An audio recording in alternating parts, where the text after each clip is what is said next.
Good morning, everyone. My name is Margaret Mueller. I'm the President and CEO of the Executives Club of Chicago. Thank you all for joining us this morning. We're going to give everyone a minute or two to settle in. I see a lot of people coming on. So while we wait, please listen to this message from one of our presenting sponsors today, US Bank.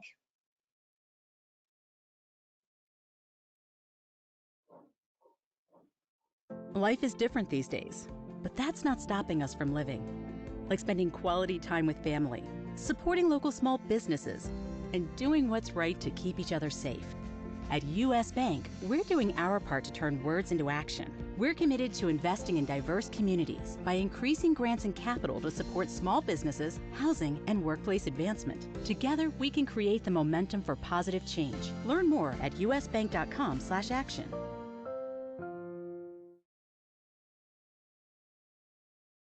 I want to give a huge thanks to our presenting sponsors of today's program, St. Jude Children's Research Hospital and US Bank, as well as our gold sponsor, OCC, and our silver sponsors, Mesero, PwC, William Blair, and also to our promotional partner for this program series, Packed with Purpose.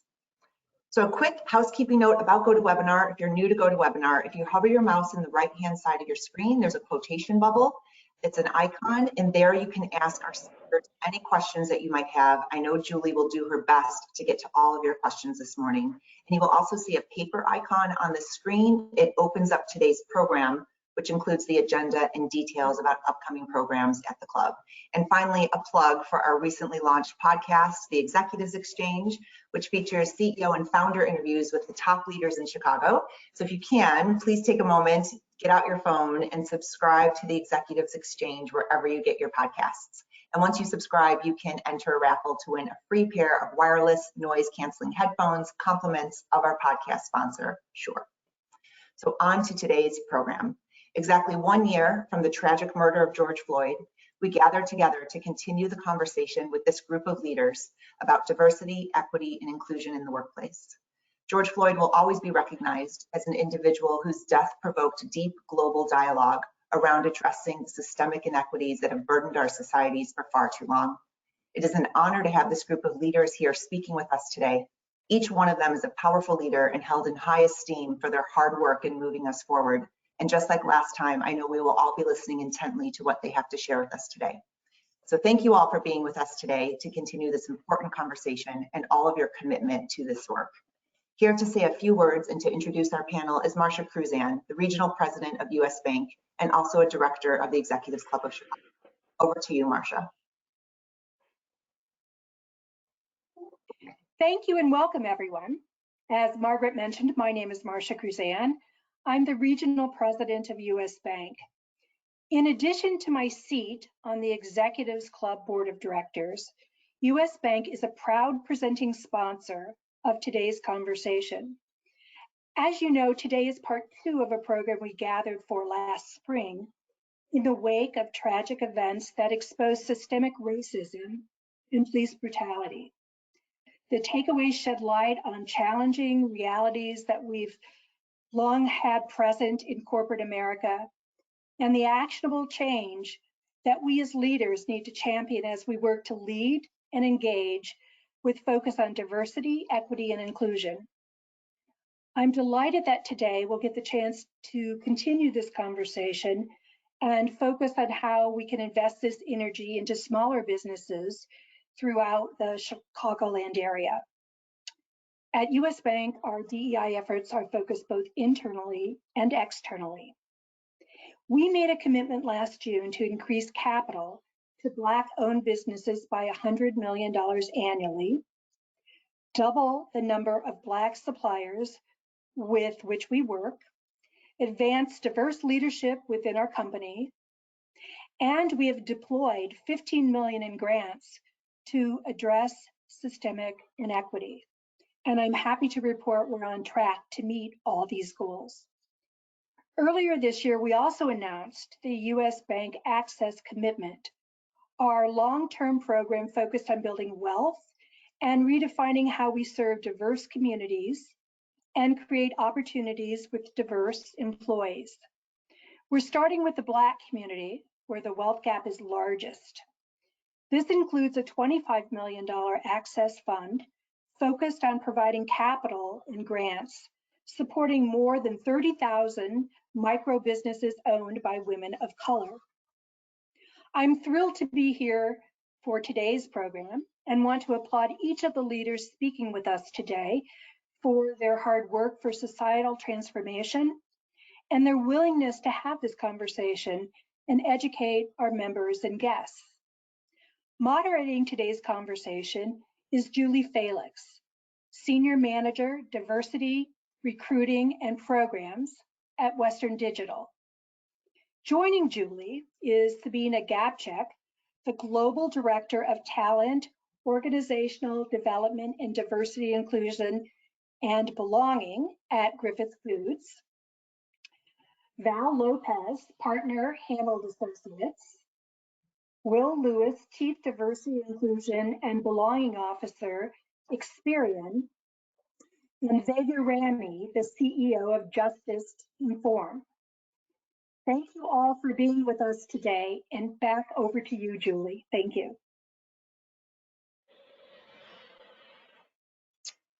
All right.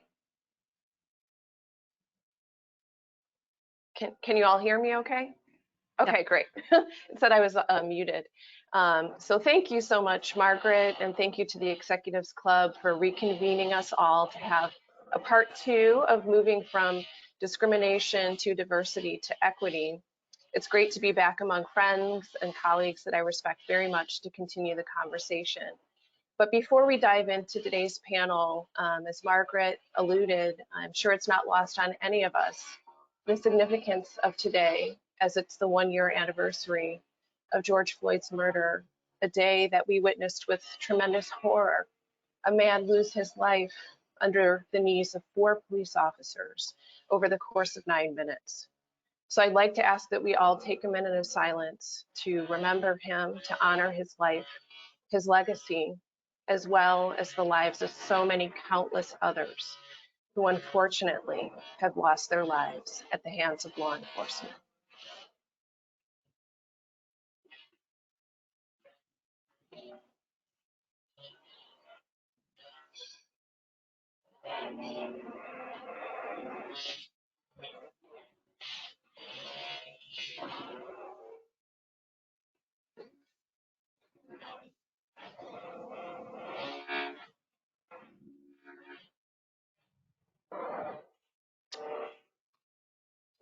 Thank you.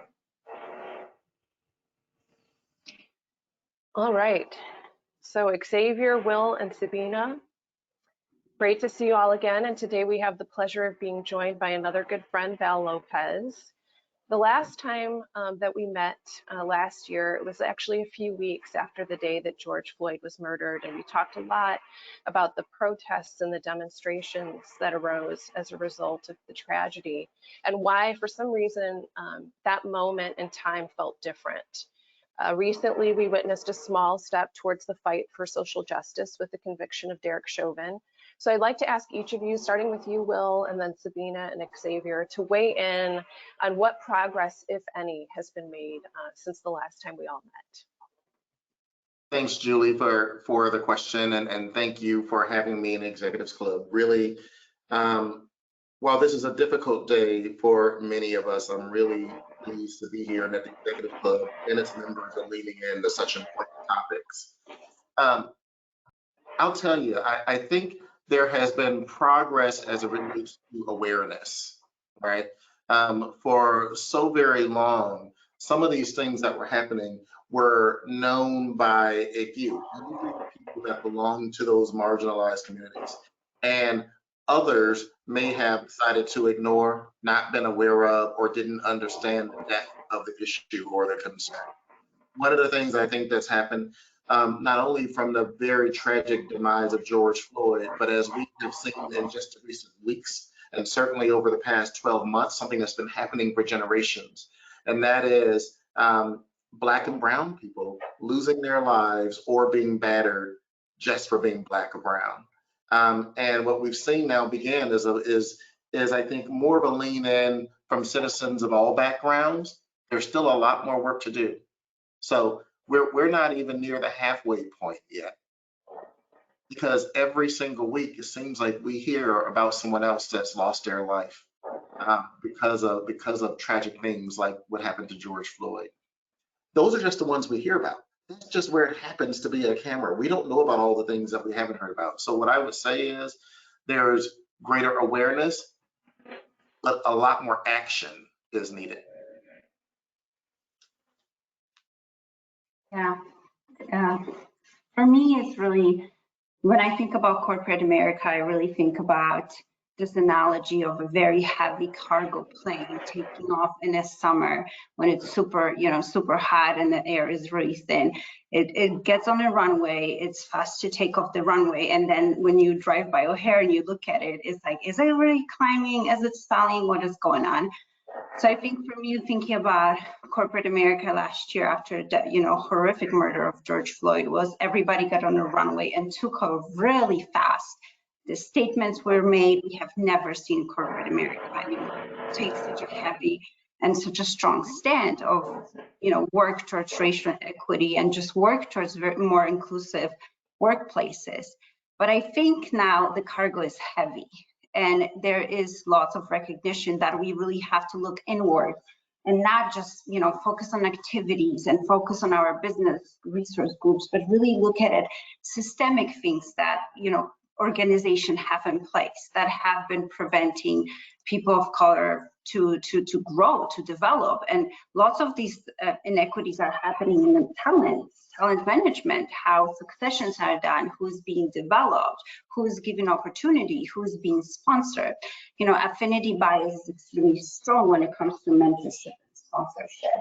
So these are just like my thoughts, but what I'm very hopeful about is that in the last year, I have seen so many leaders lean in and have difficult conversation about things that they have never talked about before, like systemic racism, white privilege, white fragility, just really power dynamics, understanding that, like, especially for the executive C-suite level, like the power that they hold, how much power, how can they really influence change? So that's really hopeful because I have seen them lean in and be so uncomfortable and not knowing what to say, but really wanting to do something. But we're, like Will said, and like I said, we're just taking off really a year after. Yeah, and here if you wanted me or Val to go first. Thanks. Xavier, if you want to go first, and then Val, thanks. Sure. Well, first off, thanks, Julie. It's good to see all of you all again a year later. I wish it was under better circumstances.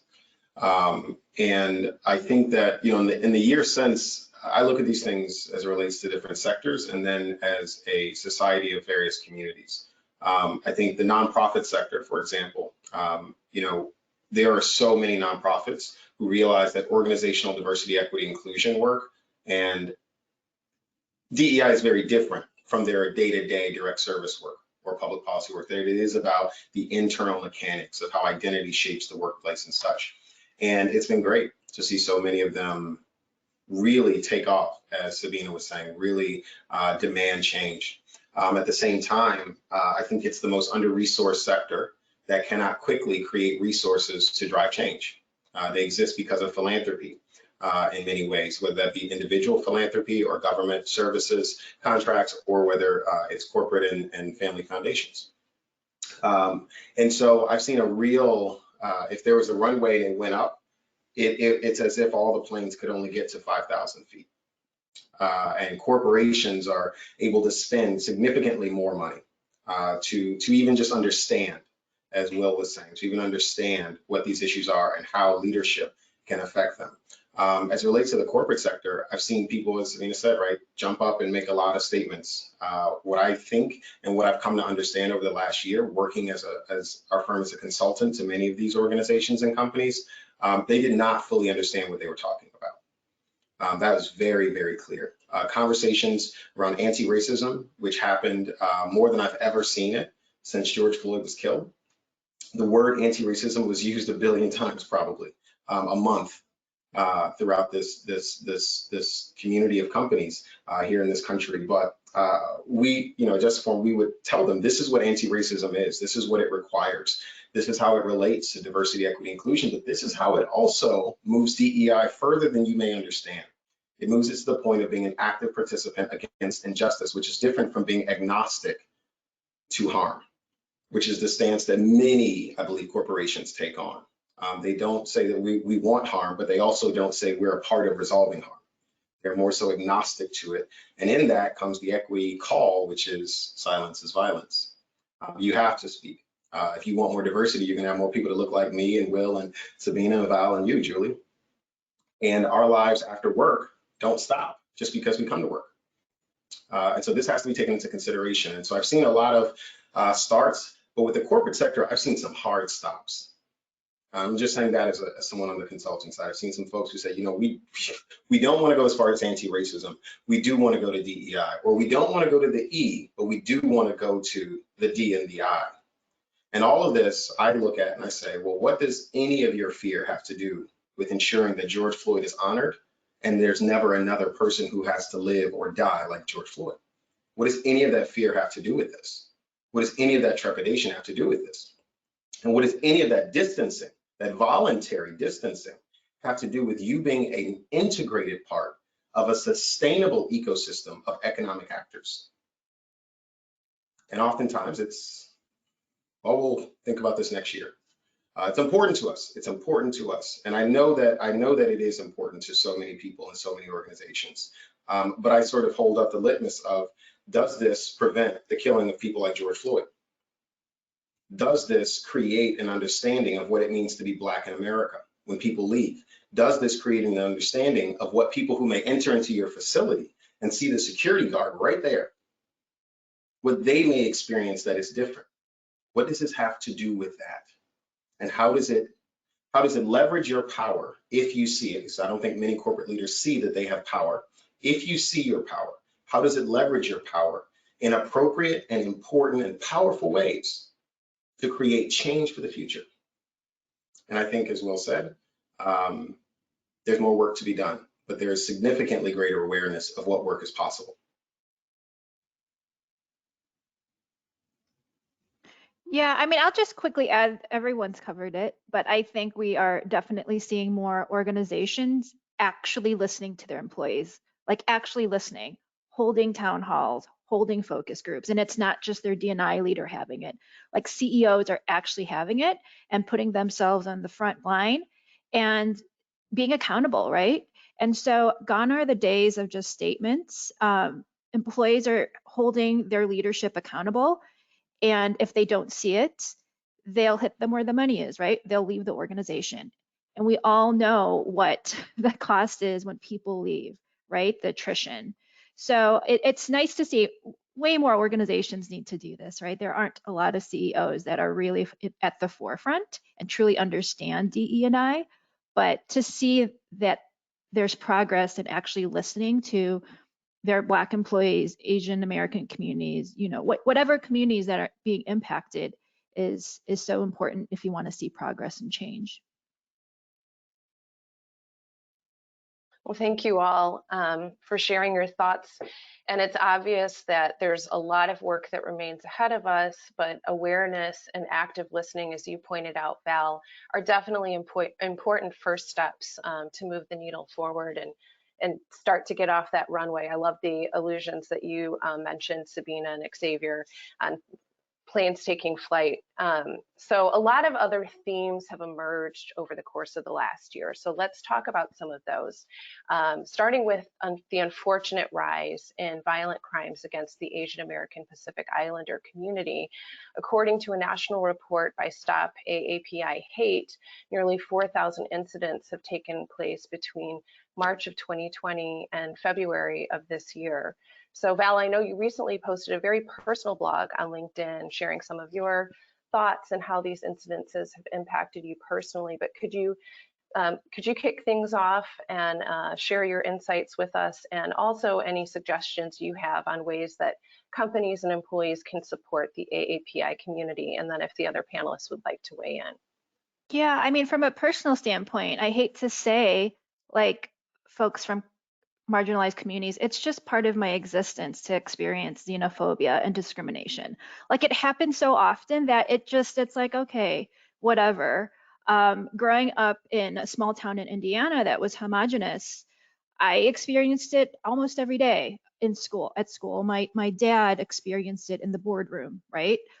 But back then, and the difference is, and I was speaking to my dad about this just yesterday, we weren't scared.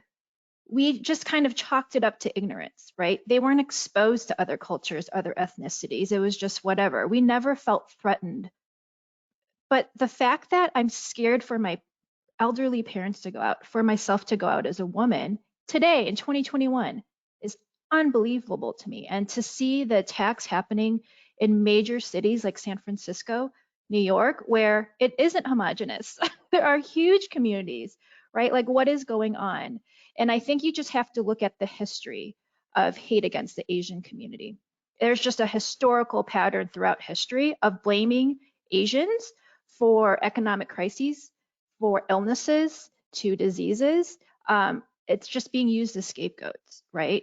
And I think people aren't educated on that history, that we're always the perpetual foreigner, that no matter how many generations we've lived in this country, how we look will always get the question, where are you from? If we get in an argument, the first thing I've gotten a lot of times is go back to where you came from, right? So it's this concept of being a foreigner in your own country and just sort of knowing that history behind it, from the Page Act of 1875 that stopped Chinese women from immigrating to the United States because of lewd and immoral behavior, of the Chinese Exclusion Act, right? The internment of Japanese residents for 4 years. 4 years, I don't think people know how long that's been. And then not too long ago in 1982, I don't know if you know who Vincent Chin is, but he was a Chinese American in Detroit who was celebrating his bachelor party, and he was beaten to death because 2 auto workers thought he was Japanese and actually shouted, you're the reason why I don't have a job, because at that time, the US auto industry was going down and Japanese, automotives were really succeeding. So it's just so eerily mimics what's going on today with the pandemic and COVID. And there was a report not too long ago where a restaurant in New Mexico had a sign that said blame China, right? And they are like, we're not racist. It's not against Chinese Americans or Asian Americans. And you can't be naive to not think a sign like that won't incite violence, right? And the reason they put up the sign was because people were asking, why is your restaurant not open? Why can't you hire your employees? And the response was blame China. So this is continuing on for decades. And the way organizations and people can truly sort of make progress in this is through education, knowing the history, bystander intervention. I can't even count the number of times I wish someone spoke up for me. And my reaction is to laugh because I'm so uncomfortable. I feel threatened. That's just my reaction, but that doesn't mean it's okay. So as a friend, as a colleague, like, you need to speak out. Hollaback offers really great free bystander interventions, and bystander intervention isn't just getting in someone's face. There's other ways to do that. That's by distracting them. That's by recording and whatever it is. But I think it's just truly through education and exposing your circle to other ethnicities and truly understanding their experiences and checking in on people, the Black community, your Asian friends, when they're being impacted today. It really works wonders. I do want to add, though, it's generational. There's a whole model minority myth of Asian Americans having to just put your head down, work hard, you'll succeed, and that pits other communities against each other. But for me, I've always been outspoken against racism, but it's been so heartbreaking to tell my parents, put your head down, don't say anything, because I don't want them to be attacked if they're at the grocery store. So I'm like so conflicted right now with who I am, but also the fear of the violence. Val, as you mentioned, that this isn't new, right? Sadly, this isn't new. What's been happening, what's different right now is there's a spotlight shown upon it, and probably brighter than it ever has been. And I think we all have an opportunity to change our behavior. Let me tell you a story.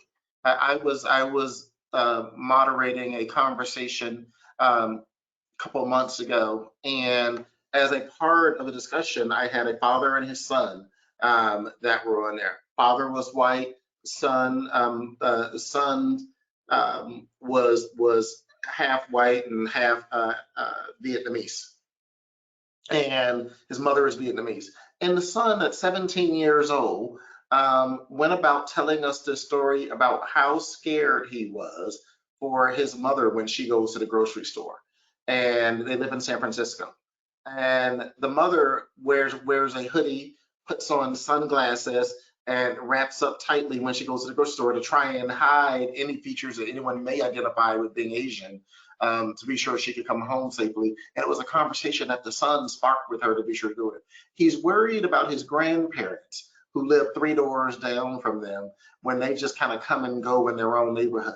The boy was brought to tears in this panel with 5,000 people watching because he was so worried about his loved ones. What's interesting to me was he wasn't worried about himself, even though he probably should have been as well based on what he said was happening in his community. He was worried about his parents and his grandparents and trying to compel his father, who was white, to always try and accompany his grandparents who were Asian whenever they went out someplace, because he thought that being white gave them some extra protection. Maybe they wouldn't come and approach them during that time if they were with his father about it. And leaving that conversation for me, and I'm sharing it with my son, who's 20, as we were walking through a predominantly Asian neighborhood here in Chicago. And we were walking down the street, and I'm literally walking down the street telling him the story, and probably 25 paces ahead of us was an elderly Asian person walking with her bag in her hand. Maybe she just come from shopping, who knows? And my son goes, "You see that guy over there?" And it looked, and we don't know this to be fact, but it looked as if there was a guy that was probably going to do something to this woman, topple her over, try to snatch her bag, whatever the case was. And right at that moment, my son and I stared at the guy to make sure that he was aware that we saw him. My son, who's 6'4", and kind of a basketball player's build, and me, who's not a slight person by any stretch of the imagination, wanted to be sure that this person saw that we saw him. We didn't know what he was going to do, but it just looked, our spidey sense went off. And to me, I think that's what we all that are in sight or listening to this conversation is to think about how we personally can feel empowered. What action can you take to help someone else along the way? Sometimes those actions are in your corporation. Sometimes those actions are with your people. But every time that action can be with you as an individual, right? There are things that you control within your own atmosphere, within your own immediate environment, in addition to all the things you can do inside the organizations that you're a part of. What you should walk away from this story, from what Val shared with us about her experiences, and what we've all been saying on the news, is that there is an opportunity here for us to feel empowered. And I think far too often we don't realize the power we have as individuals. Feel empowered, do something, don't just talk about it and admire the problem. That's what we should walk away with this from, I think. Mm-hmm. Yeah, definitely. Thank you, Val, for sharing. Thank you all. And I think for corporations, it's really, for organizations in general, like we talked about, is starting this, allowing the conversation. I remember last year in May, when I was still with Ingredient, we actually had this conversation. We had a conversation about xenophobia and racism against Asian community. And here we were against in April, and we're having the same conversation, brought a speaker in because we wanted to have this conversation. That was really important, allowing space for this conversation and really, communicating to our employees what is expected of them. Exactly what Will was saying. As an organization, we don't allow any kind of behavior like that because we live up to our values, but you also have to take a responsibility as an individual. And what are you going to do when you walk out of work? And another thing I think for organization is to really think about, accountability. We talk a lot about this behavior is not acceptable. We talk about when people come to work for 8 hours, it is our organization's responsibility for, to make sure that they feel safe. But what happens when actually, you have a supervisor who's pretty oppressive. You have a supervisor who talks, who makes comments. Is there truly accountability? If there is none, then I think this really sends a louder message that any kind of message that is put out there of support. So this accountability really has to happen. Action, I think action really speak louder than words. Yeah, I'll be brief. I think, xenophobia and racism, any sort of hatred against people on the basis of their culture or identity or racial identity and such, to me is a form of violence. And one of the things that I know to be true is that violence often moves through permission. Permission often happens through language or intention. And where we saw, even from in 2015, 2014, 15, 16, we saw the rise of the conversation about our neighbors to the south of the border, Mexico, Guatemala, and Honduras. We saw the Latinx community being singled out and watching the permissions that were being created for people to hate people because of who they were, what they looked like, and what they thought they were taking from the great America. And so when we see this foundation of language built to create a permission of violence against people, not because of any data point, not because of any true testimony or any scaled experience of them being hostile or violent to others or any sort of thing like that, but simply on the basis of who they are and the assumptions you make that exist within the biases of the echo chamber you live in your segregated community in America. That permission is then given power, is what has created the fear that people who are AAPI, people who are Latinx, people who are Black, people who are not white in America feel deeply. Not simply that, as Val was saying, it was something we knew it was injustice, we knew it was inequity, but we didn't feel fear. That's the violence through intention, but there's no power attached to it. And James Baldwin said, where ignorance is allied with power, this is the greatest threat that justice can ever have. This is where we are now in 2021, where ignorance and power are friends. And that creates the violence that we're seeing right now. And so as Will and Sabina were saying, the first thing to cast that type of violence out is to shine a light on it.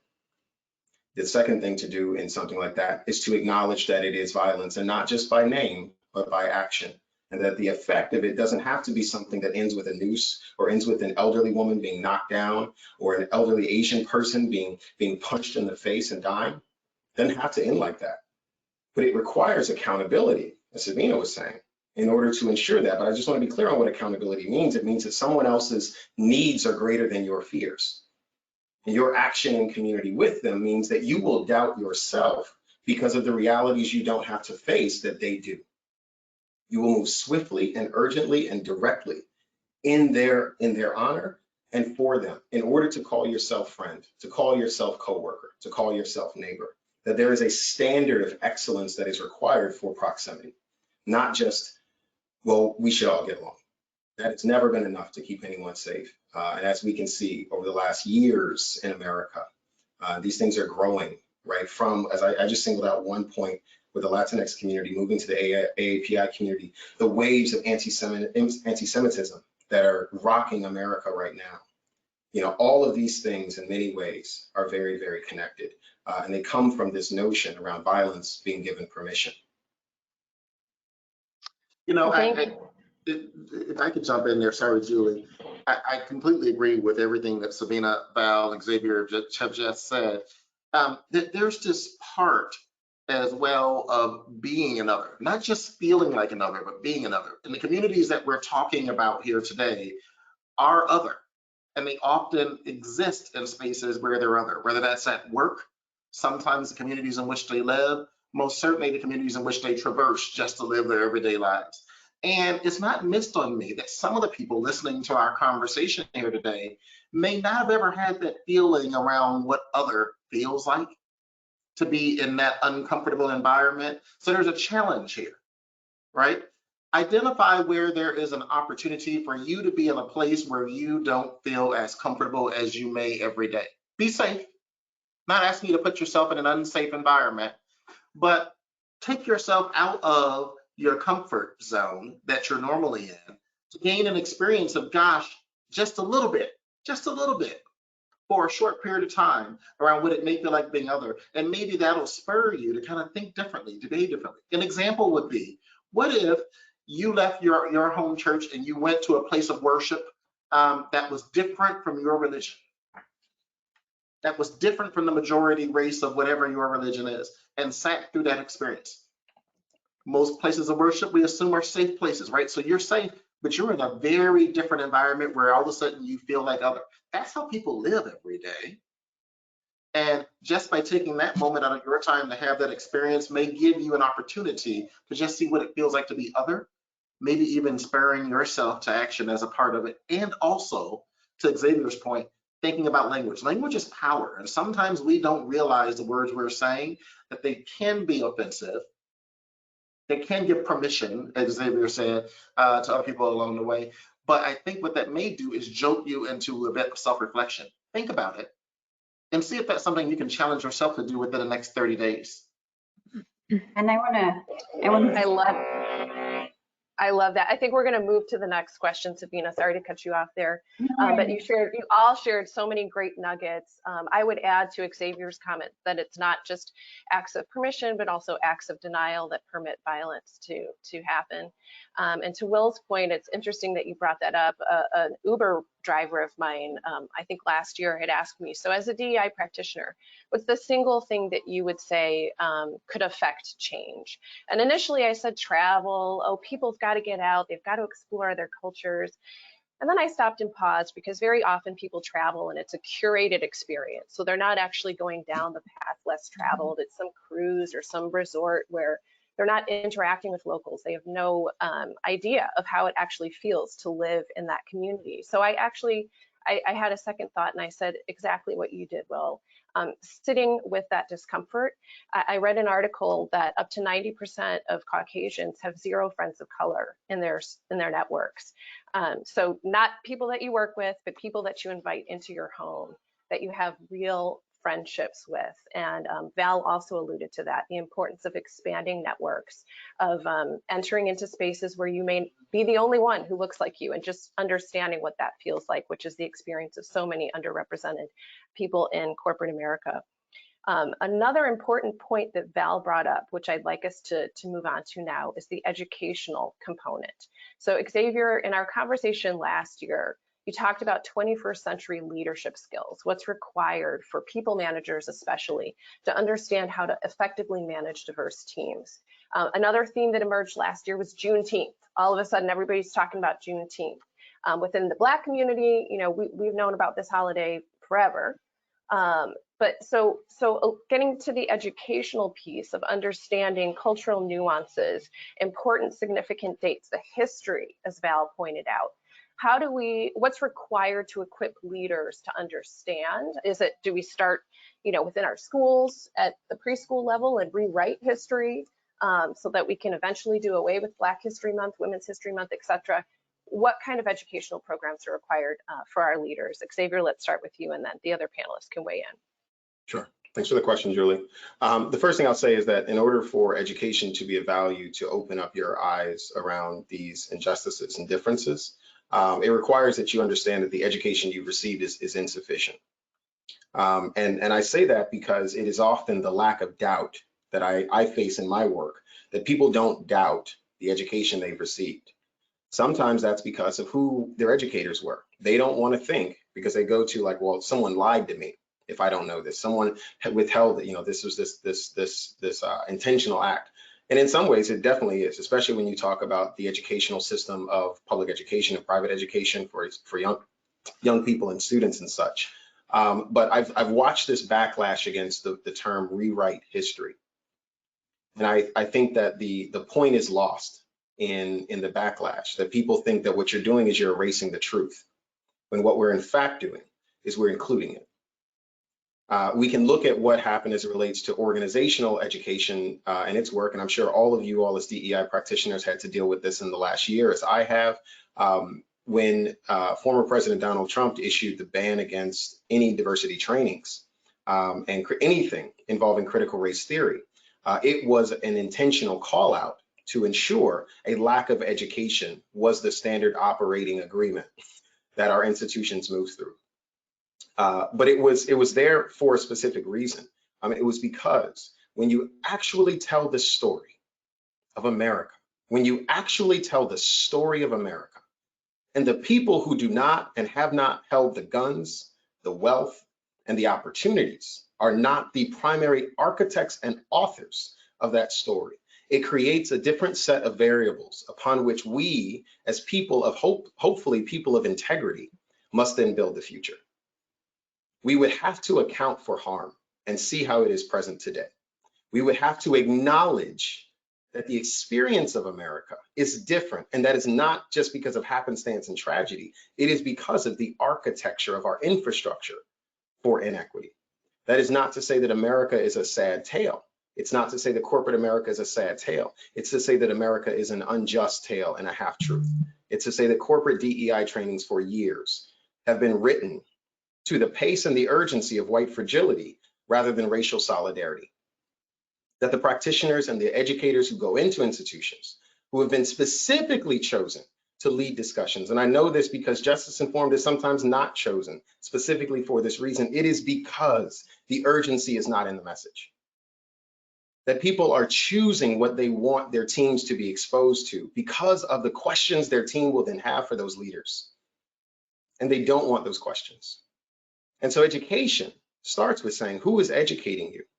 It also starts with saying, do you doubt in any way that the education you've received, whether it be about HR and how to create compliance and protections and belonging within an organization, whether it's about recruiting and retention, and how do you create an inclusive workspace where people want to remain, where you create equitable benefits packages and compensation ladders and such, where people want to stay there. But this big question around equity and the education of what it is and what we all have to do with it is the elephant in the room. And I think that because equity is the one thing that truly, from the point of hearing about equity, it requires you to understand inequity. It creates an emotional response in so many of us as we learn about it, to something that should be an intellectual conversation about what has already been true, what has already happened. Look in the history books if they're written correctly. When people don't know who Roxanne Dunbar Ortiz is, right? They've never read an indigenous people's history of the United States. When they've never, the 4th of July coming up, they've never read What to the Slave is the 4th of July by Frederick Douglass. When they've never stopped for a second and looked at Howard Zinn, they've never really gone through a process of education other than what they had inherited. They don't understand the biased lens through which they're looking at America and its institutions. And when they're in leadership, they bring that ignorance into their opportunity to lead. And that is where the suppression of education happens, through things like federal policy, as we saw last year, through the contract negotiations for DEI practitioners and trainers, through the question of who gets to be your keynote speaker at your big DEI launch. People are constantly shaping and honing the message, not that they just want to hear, but the message that they're capable of leading towards at the point of leadership that they are at in their DEI journey. And I want to just add, it's also time to really move beyond the typical unconscious bias for corporations. So in the last year, I have done something that I've called inclusive leader discussions with my previous company. And the first thing that we were really discussing was, and it was mostly white men, so we in leadership. So we were really looking at the cycle of socialization. Where are you coming from? What values do you hold? What education were you exposed to just really self-reflect and understand that? And for many of them, they were just dumbfounded when we were talking about, this world is created for white men to dominate. Just coming to terms with terms like white supremacy. And we were holding this conversation, and it was okay to talk about it. And I think then they really were able to lean in more. But this conscious, recycling of an unconscious buy-in, training over and over, you can't train. This is the thing, you can't train because you're trying to change behaviors. You are really, challenging values that people have been holding for some 45 to 50 years when you really look at it, senior leadership. So you have to kind of go back, lean in, and be able to just create a space for those conversations and challenge and sit in the discomfort. But I don't think we can, I don't think just very superficial unconscious bias training are sustainable and are going to work to really change the organization to see a systemic change.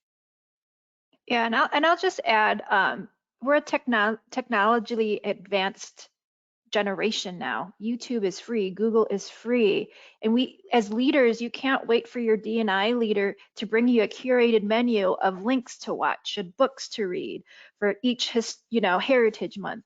Like, as a true people leader, you need to understand your team, where their backgrounds are, and there's so many great documentaries from PBS alone that you can just start watching, right? Have it on while you're working out and just understand. I think it's relying on HR, DE&I, all the people sort of leading and functions to hand executives and people leaders things to do, but gone are those days. And I want to say, like, first and foremost, to be a people leader, you have to have emotional intelligence in the sense that you need to listen. Like, that's the most important thing.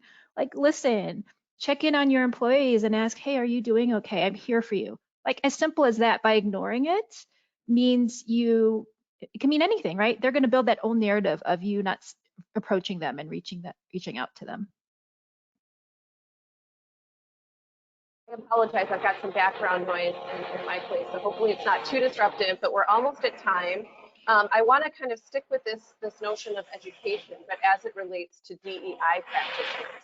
There's been an explosion of chief diversity officer roles across the nation. Society of Human Resources Management says that there's been a 55% uptick since June 2020. Xavier, I know this is a topic you're very passionate about, but I want to make sure everybody weighs in. What are the skills and competencies required to be an effective DEI practitioner? I'll let my colleagues jump in first. I mean, Sabina and Will, you all are DEI practitioners, so yeah, and it's not as easy. I want to just really say, and I said that last year about, one is, I don't believe in best practice. There's no such a thing as best practice that one size fits all for all the organization. And the same is when it comes to DEI practitioners.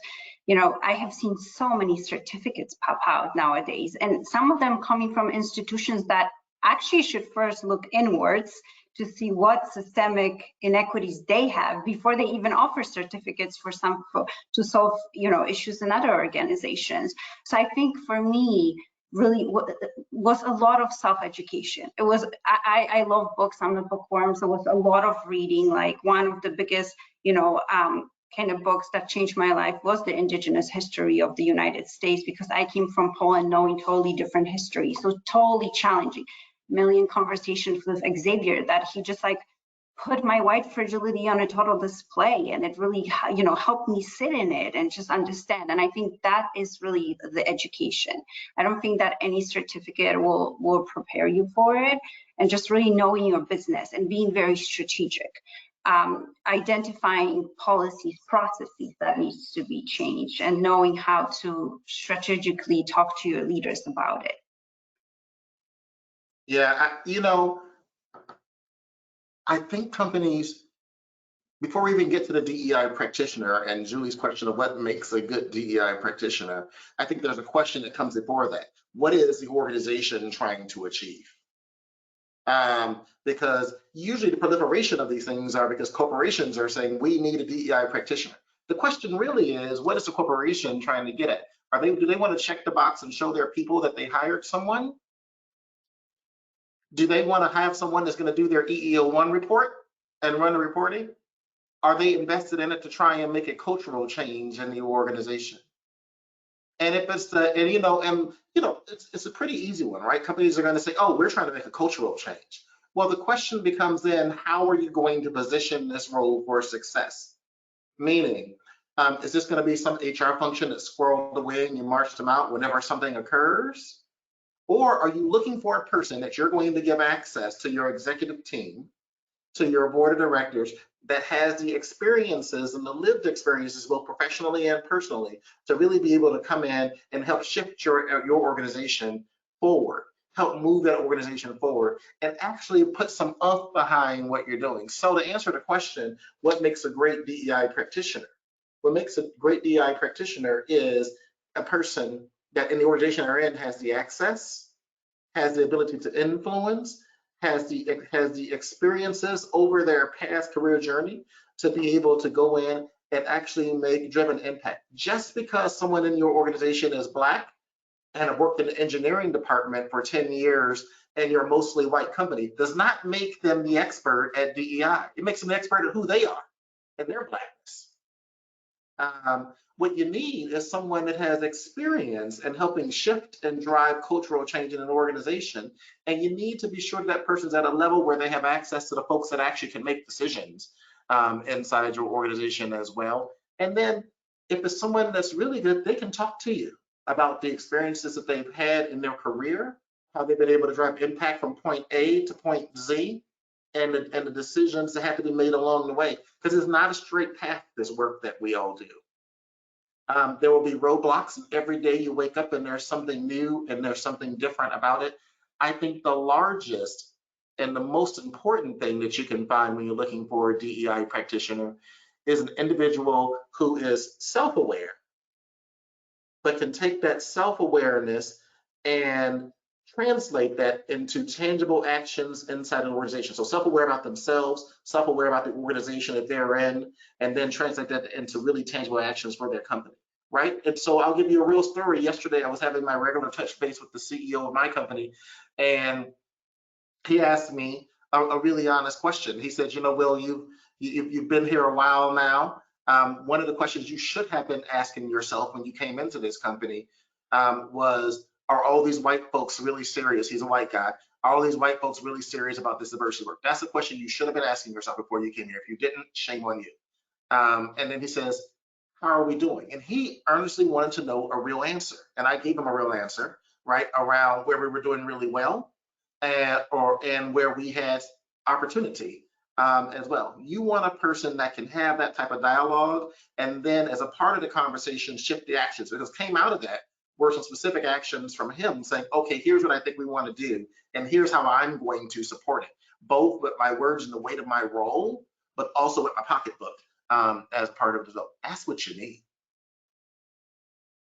Yeah, I can hop in there. I think, you know, Justin Foreman, I think Val, you and I are probably more similar in terms of, you know, we work in consulting firms that go into organizations. And so when I'm looking for a DEI practitioner, which we would call a strategist at varying levels, whether it's standard strategist, senior strategist, lead strategist, or otherwise, when I'm looking for strategists, it's a really hard fit. It's a really hard thing to find. Partly because it's everything Will said, right? There's an individual understanding that has to be there. There has to be a clarity around who you are as a person and what you stand for. One of the questions I ask my team more often than probably any other question is, what do you believe and what are you willing to defend? What do you believe and what are you willing to defend? When we look at what Gianna Floyd said, her father was killed, and she was that iconic picture now where she was on the shoulders of Steven Jackson, former NBA player, and she had her hands up and she said, "Daddy changed the world." To me, I would ask my strategist directly, who right now is saying, no, he didn't, and he won't? And what will you do about it? Hard stop. What are you going to do about it? There are people who actively say, no, you won't change the world. No, your daddy didn't change the world. No, we won't see a police reform bill. No, we won't institute the consent decree here in Chicago. No, we won't have accountability. No, you won't create critical race theory as a standard pedagogy for racial understanding in our company. No, you won't do that. The DEI practitioner has to have a point of view and has to be willing to defend that point of view, coupled with the ability to understand the mechanics of organizational development and human behavior. Because in order to do this work, you can't just move through executive power. You don't have all the control. And the CEOs of our client companies don't have all the control. You will have to move legislatively, meaning that you have to be persuasive in your focus. You have to have an invitation that you're calling people into, not just something that you're calling out about the world. You have to be a model builder. You have to be someone who can imagine a world none of us have ever seen. None of us have seen racial equity. None of us have seen gender equity. At no point in American history have people been able to say in a DEI or racial equity conversation, we just mean white. Instead, well, the non-BIPOC community or like, just call it. You have to have a perspective, and I think that that is critical for a DEI practitioner, that they have a box to stand on, and they stand on it, and they speak from it, and they create the models through which we can then see if what we know now about how we should be moving forward together is the right model. And a heart set that they don't always feel responsible for everything, but certainly not a heart set where they don't see that they're accountable for many things. Yeah, and I just have I love that. one quick piece. Passion is great. It's absolutely great, right? But you're going to mostly have difficult days than good days. So no, if you want to go into this role, it is emotionally taxing. It can be really grueling. And I don't say that lightly. It truly, truly is. And I've had practitioners and leaders tell me this, but it is true. It's a fact. And that's not to scare you, but it's the realness of what the role entails and going into it, right? It's everything that Sabina, Will, and Xavier have said, on top of just, it's grueling work. And it could be very lonely at times if you're the only practitioner in your organization. Well, we're just at time. I wish we had a couple more minutes to dive into parting words, but I think Xavier framed it best when he said that as a DEI practitioner, you have to be able to see a world that none of us have seen yet and hold on to that vision and drive that vision forward through action and through influence. So with that, I'd like to thank all of our panelists, Sabina, Will, Val, Xavier. Thank you so much to the Executive Club again. And now it's my pleasure to introduce Reginald Porter, Senior Vice President, Chief Diversity Officer at Alsac, St. Jude Children's Research Hospital, who will provide closing remarks. Reginald? Thank you. On behalf of Alsac, the fundraising and awareness organization for St. Jude Children's Research Hospital, I would like to thank the Executives Club of Chicago for the invitation and for allowing us all to use this safe space to have these important conversations. It is indeed an honor to be here with you all as a presenting sponsor, and I would like you to join me and continue to have this dialogue at our post-program discussion now.